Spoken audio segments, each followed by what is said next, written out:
Today we are going to be talking about yarn substitution and very specifically about why it's not usually a great idea to substitute a plant-based fiber for a wool fiber in a pattern that is specifically written for wool fiber, which is becoming more relevant as the weather warms up. So if you think that will be of interest to you, I hope you will stick around. Hello, knitters and perhaps crocheters. I hope you are having a great day. Thank you for joining me here for a new video. In case you don't know me already, my name is Kristen. I am a knitter and occasional knitting pattern designer. And so today I'm going to be talking to you about knitting and specifically about yarn. So last week I shared my video with patterns that I'm interested in knitting for spring and summer, warmer weather, and trying to plan them out working solely from my stash. And one of the things that came up a lot was making substitutions. Since I'm working for stash, I'm not buying specific yarns that are recommended in patterns, although frankly, I rarely do that anyway. And trying to make some things more suitable for warmer weather. Here in Maryland, end of wool season is generally by the beginning to middle of May, when you may still be able to get away with it in the morning or late in the evening. And once wool season has passed, it does not come back until probably late September, maybe even further into October. So while in the spring and early fall, we can maybe get away with some wool blends for most of May, June, July, August, September. No wool. It's got to be cotton, linen, maybe silk. And all of these fibers have different properties. So first I want to take a look at how these fibers differ, and then we'll get into why substituting plant and animal fibers can be tricky. So wool, I think we're all familiar with. It's very insulating, which is why we wear it in cold weather. So in and of itself, wool is not inherently warm, but it traps your body heat, which is why it makes you feel warm when the weather is cold. Can be soft, some softer than others. It's also very water repellent. So you'll notice that, if you get caught in the rain or whatever, your wool outfit, it's not going to immediately start absorbing whatever water is falling on you. It will repel water to a certain point. It also has excellent recovery, which means that it tends to hold its shape because the fibers are very elastic. They can stretch and then they can return to their original shape. Silk, which is an animal fiber but is often associated with warmer weather because it is much lighter. It's not like wool. So as an animal fiber, silk shares some qualities with wool. Like wool, it can be drapey. It does have some elasticity, and it can be very soft. Notably, though, unlike wool, which repels water, silk is susceptible to water damage and water and being stained by water. This is more of a concern with like woven silk fabric, not so much with things maybe knit out of silk. Alpaca, like wool, can be very warm because it traps so much air and it's very soft. However, it is not very elastic. It doesn't as easily spring back into its original shape as wool does. And then we have our plant fibers, primarily cotton and linen. These we see more for warm weather because they're very breathable. They let the air flow through. They're not trapping your body heat inside as much as wool or alpaca would be. Cotton, when worn, can be very soft. It's not necessarily always soft as you're knitting it. Some are better than others. Some people find it very uncomfortable to work with. Unlike wool, cotton is not elastic. It doesn't have great recovery. It is not going to return to its original shape once you have stretched it out. It's kind of going to stay there, which in some applications might be good, but for others, not so much. And then we get into linen, which is kind of notoriously not great to work with. It feels a bit crunchy. It generally will soften up with wear and with washing. However, it is very breathable. It has nice drape, so it tends to be drapier than cotton. It is lighter than cotton. So we'll get into this a little bit more, but cotton can be very heavy, especially if you get it wet.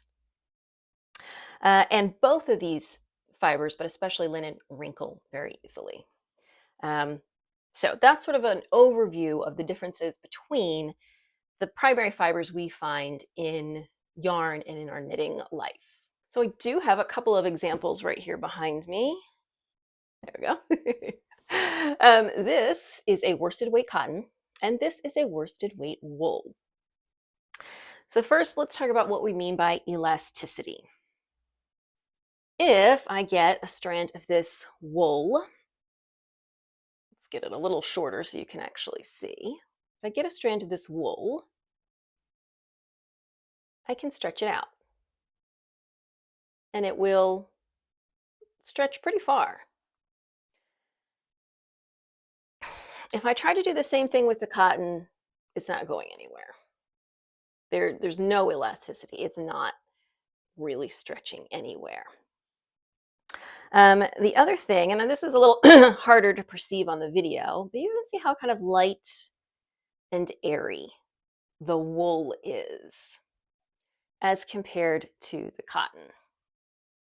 So it definitely, has more movement. This, of course, has a piece of my hair stuck on it.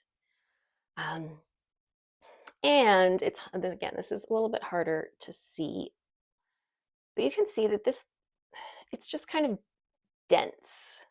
The thread of yarn itself is kind of dense, whereas this one is very airy.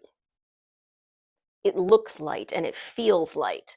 So there are a number of reasons for this, but one of them is that what is actually in your wool strand is, yes, wool fibers, but also the air that they trap. And particularly this one, this is Durum Natura Gilead. And I don't know what the spinning technique exactly is for this, but it has some kind of special, like kind of slightly woolen, slightly worsted spinning technique. But a lot of what is kind of making up your strand of yarn is actually air. And that is not the case for cotton. What's making up your strand of yarn is cotton. There's not a lot of air trapped in here that is going to make it lighter and drapier and things like that. So again, hard to perceive on the video, but these are just very different fibers. This is dense, inelastic, it is soft. This is airy, nice and drapey. And then the other thing I have back here is some silk. And so this, it's still kind of in the ball. You can see it is light and airy. Also, this is a fingering weight, so it's going to look a little lighter. But it just is more, it's softer, it's more delicate. It's silk. It doesn't have the density of cotton. It doesn't have quite the same airiness as wool. So why does this matter? Because patterns that are written for wool, which is to say that the sample created for the pattern is done in wool, are developed with the characteristics of that fiber in mind. If you substitute in a cotton, it is going to behave very differently, even if it is the same weight. So your cotton sweater, definitely going to be more breathable, which is probably what you're going for in warm weather. However, it is not going to retain its shape the same way that the wool does. It is not going to drape the same way. It is probably going to feel heavier. If, for example, your wool sweater has ribbing at the cuff or at the collar, that ribbing is not going to behave the same way in cotton. And I actually have an example here for this. So this is a sweater that I have knit in Hudson and West Forge, I believe is the worsted weight one. It has ribbed cuffs and they stretch in and out, and this, pulls in closely. This is a sweater that I knit, I don't even remember how long ago, many, many moons ago, in, I want to say, Kotlin from Knit Picks. I specifically designed this for a cotton yarn, cotton linen in this case. I wanted this to have a loose drapey fit. So the hem at the bottom is knit in a 2x2 rib that is not intended to pull in. And as you can see, it does not. It is not pulling back in the way other ribbing would. It is basically the same width, and maybe even a little bit wider, than the main sweater, which is fine if that's what you're going for. But if it's not, it's something to keep in mind. So all of this to say, taking a pattern that is written for wool and swapping in cotton is going to give you a very different garment. It's not that you cannot do it, but that you need to be prepared for potential differences between your fibers. Your cotton sweater is not going to fit or drape or recover the same way that the exact same sweater knit in wool would. So you just have to plan ahead. Rarely do I think it's a great idea to take a pattern written for 100% wool and swap in 100% cotton. However, that doesn't mean that there aren't ways to make patterns more warm weather friendly. So I'm going to talk about some of the ways that you can plan for discrepancies between the qualities of your fibers if you are trying to substitute yarn. Of course, the very best way to get a garment that is going to work for warm weather using a plant fiber is to simply purchase a pattern that is actually written for a plant fiber. And there are a lot of them out there, and we are getting more, which I think is great. I think it has to do a lot with the quality of the plant fiber yarns. I think they've improved a lot since I started knitting, at least. There wasn't a lot of cotton yarn except for like, what is it called? Lily and cream? Sugar and cream? Sugar and cream, which is very scratchy, not something you want to wear. I think there have been a lot of innovations in that. However, if you are still set on substituting, there are some things you can do. So my number one tip is to get fiber blends that bring in some of the elements from the wool. What we mean by that is cotton linen blends, cotton silk blends, cotton linen silk blends. You might even maybe blend in a little bit of viscose if it is, the spring or the fall and you can get away with adding a little bit of wool. Always, that's going to be a good idea. But when you blend together cotton and linen, cotton and silk, you are kind of reintroducing some of those wool properties that would be in that original sample that you're trying to replicate. So if instead of choosing a 100% cotton, you pick your cotton linen, the linen is going to bring some better drape than the cotton would. It's going to be lighter than 100% cotton will be, which is going to make your fabric less dense. It is also a bit more durable than cotton. Unlike cotton, it is not as prone to shrinking, which is going to be helpful. If you do a linen silk or a cotton linen silk, silk is going to add some elasticity. It's also going to add some, a bit of sheen. So you'll notice that cotton is very kind of dull, unless it's mercerized cotton. If you want just a little bit of kind of the light reflection that you also get from some kinds of wool, adding that silk is going to help with that. It's going to add drape. It's going to perhaps add some softness because, as I said, even though cotton can be comfortable to wear next to the skin, it's not always comfortable to work with. Linen is notoriously not comfortable to work with, but silk is going to maybe be a little bit softer. So the number one tip, if you want to exchange your wool for plant fibers, is to go with blends. Don't just pick a 100% cotton. Secondly, I know you guys love to hear this. Always, always, always swatch. You need to know how your fabric is going to behave once you have knit up that yarn. And the best way to find that out before you've invested 40 or 50 hours in a garment is to make a swatch. That is going to give you a much better idea. If you start swatching up your cotton and you realize that at the gauge of the pattern, and this can be common, if at the pattern gauge your cotton is just so dense and inflexible and not something you're going to want to wear, you want to know that ahead of time. So because cotton itself is dense, in order to get the same drape that you would perhaps have in a wool garment, your gauge needs to be a lot looser. Because wool, it traps the air, but also once you have washed and blocked it, it tends to bloom. The little fibers separate and kind of fill in the space. And that's not going to be happening with your cotton yarn. It is just going to be as dense as it ever was, most likely. And it might not work for that particular, you might need to, if it's a worsted weight sweater, you might need to use a DK weight cotton to kind of get the same fabric at the same gauge. It's also going to give you, one of the kind of problems that can sometimes come with these plant fibers is they can be a little bit transparent once you have worked them up, depending on the gauge. And that's something you're definitely going to want to know, again, before you invest a lot of time in a garment, is if I work this fiber at this gauge, is it going to be see-through once it becomes a garment? Definitely you want to know that.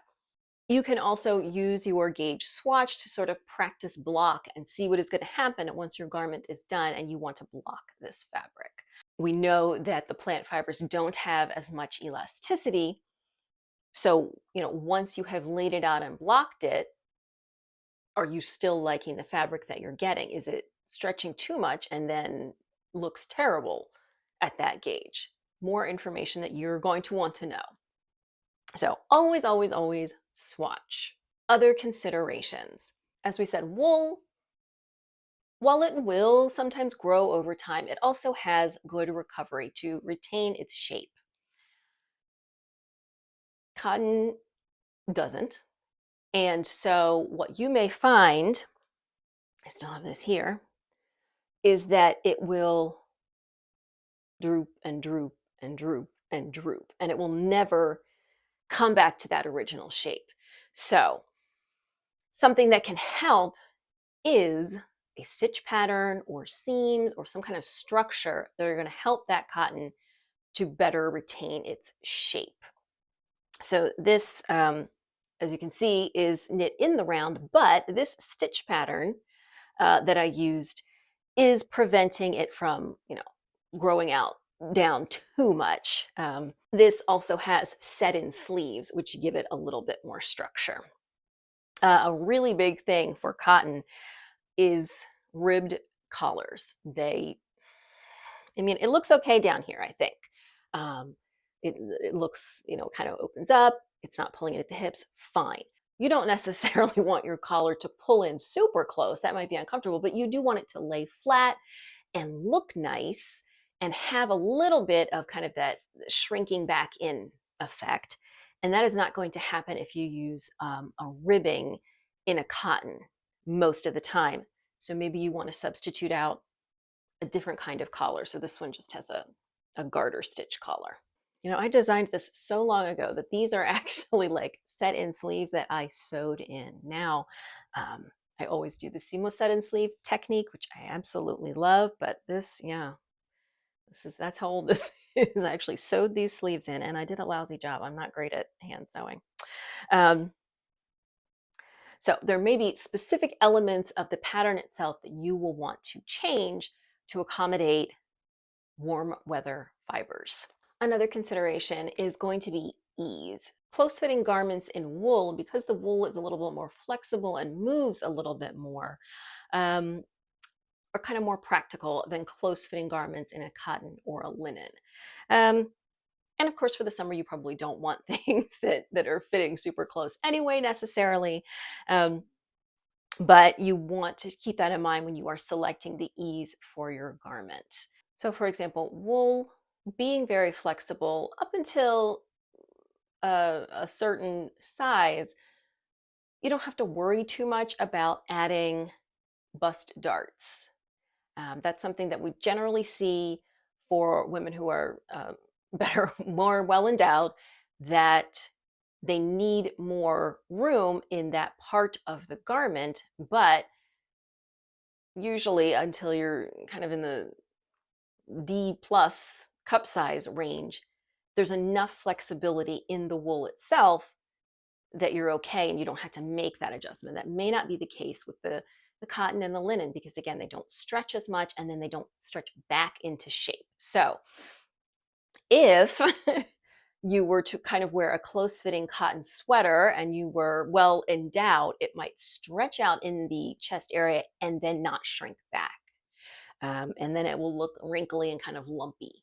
Um, so if your traditional sweater size doesn't require a bust adjustment, if you try to do it in a cotton linen, it might. Another consideration to keep in mind, particularly if you are well gifted in that particular area. So overall, can you use a cotton yarn for a wool sweater? It's not a great idea, but if you want to jump into it, make sure you plan ahead. And just to summarize my top tips for swapping warm weather fibers for your winter wool is to swatch, swatch, always swatch. Use cotton linen, cotton silk, different kinds of warm weather yarn blends. If your climate allows for it, incorporate a bit of animal fiber like wool into your blend. And make sure you're not sleeping on all of the great patterns that have been written for warm weather yarns out there. All right, friends, thank you so much for joining me for today's video. If you found it useful, I hope you will give it a thumbs up. Don't forget to subscribe. New knitting videos here every Saturday. If you're looking for me on social media, you can find me on Instagram and Ravelry, and I will see you soon in another video.